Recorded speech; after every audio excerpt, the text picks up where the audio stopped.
Assalamualaikum warahmatullahi wabarakatuh. Perkenalkan, nama saya Nur Faiza, Stambuk A401-19130. Kelas C. Program Studi Pendidikan Guru Sekolah Dasar, Fakultas Keguruan dan Ilmu Pendidikan. Video ini dibuat untuk memenuhi tugas mata kuliah Pendidikan Karakter dan Anti Korupsi. Baiklah, langsung saja kita ke materinya. Pengertian korupsi serta nilai-nilai anti korupsi. Korupsi adalah suatu perilaku, tindakan yang dilakukan oleh seseorang, oknum, organisasi, baik dari masyarakat, pejabat, dan lain-lain yang melakukan tindakan tercela, penyalahgunaan, penyelewengan dengan mengambil hak orang lain, hak yang bukan miliknya, bisa berupa uang, harta, benda, waktu, dan lain-lain yang sangat merugikan orang lain dan negara, karena kurangnya kesadaran hukum, tingkat spiritualis, serta kurangnya rasa bersyukur terhadap apa yang dimilikinya. 9 nilai anti korupsi. Yang pertama, kejujuran. Jujur didefinisikan sebagai lurus hati, tidak berbohong, dan tidak curang. Kejujuran merupakan nilai dasar yang menjadi landasan utama bagi penegakan integritas dari seseorang. Yang kedua, kedisiplinan. Disiplin adalah kunci keberhasilan semua orang. Ketekunan dan konsisten untuk terus mengembangkan potensi diri membuat seseorang akan selalu mampu memberdayakan dirinya dalam menjalani tugasnya. Yang ketiga, kepedulian. Kepedulian sosial kepada sesama menjadikan seseorang memiliki sifat kasih sayang. Individu yang memiliki jiwa sosial tinggi akan memperhatikan lingkungan sekelilingnya, di mana masih terdapat banyak orang yang tidak mampu, menderita, dan membutuhkan uluran tangan. Yang keempat, tanggung jawab. Tanggung jawab adalah keadaan wajib menanggung segala sesuatunya, atau kalau terjadi apa-apa boleh dituntut, dipersalahkan. Yang kelima, kerja keras. Bekerja keras dapat didasari dengan adanya kemauan. Kemauan menimbulkan asosiasi dengan keteladanan, ketekunan, daya tahan, daya kerja, pendirian, pengendalian diri, keberanian, ketabahan, keteguhan, dan pantang mundur. Keenam, kesederhanaan. Pribadi yang berintegritas tinggi adalah seseorang yang menyadari kebutuhannya dan berupaya memenuhi kebutuhan yang semestinya tanpa berlebih-lebihan. Yang ketujuh, mandiri. Di dalam beberapa buku dijelaskan bahwa mandiri berarti dapat berdiri di atas kaki sendiri.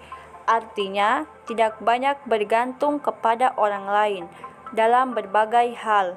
Kemandirian dianggap sebagai suatu hal yang penting dan harus dimiliki oleh orang lain.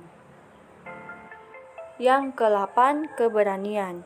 Seseorang yang memiliki karakter kuat akan memiliki keberanian untuk menyatakan kebenaran, berani mengaku kesalahan, berani tanggung jawab, dan berani menolak kebatilan. Ia tidak akan menoleransi adanya penyimpangan dan berani menyatakan penyangkalan secara tegas. Yang ke-9, adil. Keadilan adalah penilaian dengan memberikan kepada siapapun sesuai apa yang menjadi haknya, yakni dengan bertindak proporsional dan tidak melanggar.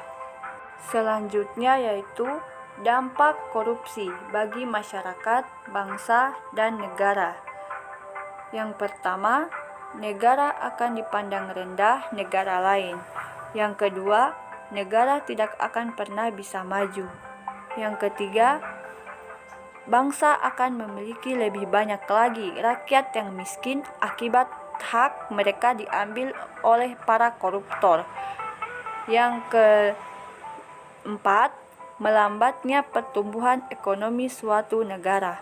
Yang kelima, menurunnya investasi. Yang keenam, meningkatnya ketimpangan pendapatan.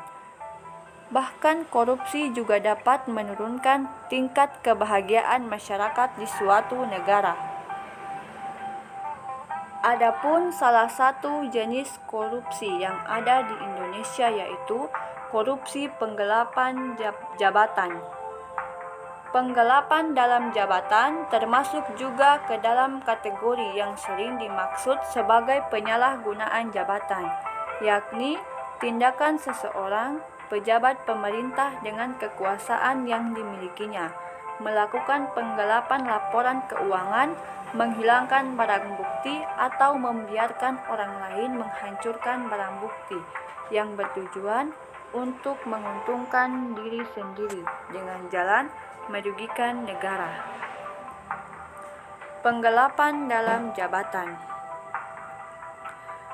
Korupsi terkait dengan penggelapan dalam jabatan ini diatur dalam Pasal 8, Pasal 9, dan Pasal 10 Undang-Undang Nomor 31 Tahun 1999 yang diperbaharui oleh Undang-Undang Nomor 20 Tahun 2001.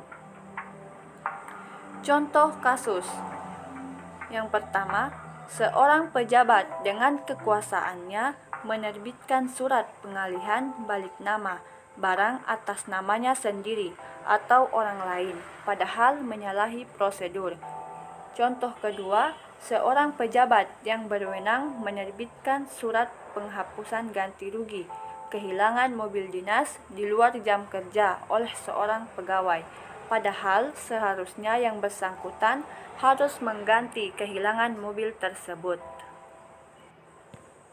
Adapun pesan moral agar tidak melakukan tindak korupsi dari saya yaitu kita tidak boleh mengambil apa yang bukan hak kita, dan kita juga jangan mudah terpengaruh oleh uang atau benda berharga lainnya. Jika masih punya nurani, sebaiknya tolong hentikanlah perilaku yang selalu korupsi. Nafsu serakah tidak akan membahagiakan, melainkan akan menyengsarakan. Kejahatan korupsi merupakan kejahatan yang menggunakan kecerdasan akal. Seharusnya kita tidak boleh mengambil apa yang bukan hak kita. Pesan saya, jangan pernah melakukan korupsi, karena perbuatan itu bisa membuatmu terjerumus ke dalam neraka. Walaupun kamu hanya mengambil sedikit dari uang yang bermiliaran, tetapi tetap saja namanya itu korupsi. Ayo kita berantas melawan korupsi di Indonesia. Sekian dan terima kasih. Wassalamualaikum warahmatullahi wabarakatuh.